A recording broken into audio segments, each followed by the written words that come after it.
तर रायगड जिल्ह्यामध्ये सकाळपासून जोरदार पाऊस सुरू आहे। मुंबई गोवा महामार्गावरच्या कोलाड नागोठणे परिसरामध्ये सुरू असलेल्या खोदकामामुळे जागोजागी पाणी साचल्याचं चित्र आहे। त्यामुळे प्रवासी आणि वाहन चालकांना तारेवरची कसरत करावी लागते। दरवर्षी रायगड जिल्ह्यात 7 जूनला पावसाचं आगमन होतं। मात्र यंदा अवकाळी पावसासह आता सुरू झालेल्या पावसानं रायगड जिल्ह्यामध्ये धुवाधार बॅटिंग सुरू केलेली पाहायला मिळते। आज सकाळपासूनच पावसानं जोरदार हजेरी लावत रायगड जिल्ह्यातले अलिबाग असेल, मुरुड असेल किंवा रोहा, महाड, मानगाव या तालुक्यांमध्ये सकाळपासून धुवाधार बॅटिंग केली आणि आपण बघितलं तर सर्वत्र आता पाणी साचल्याचा प्रकार समोर आले। हे आहेत दृश्य मुंबई गोवा महामार्गावरच्या कोलाड जवळची।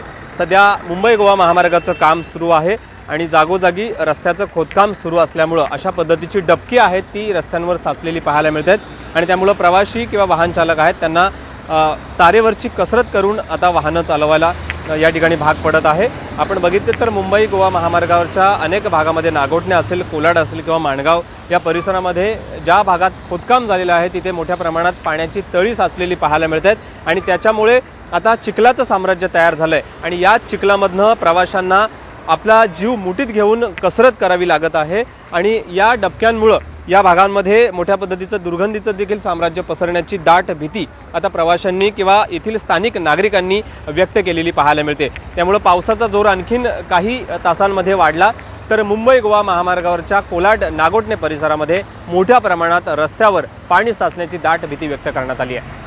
गणेश मापरळकर, एबीपी माझा, रायगड।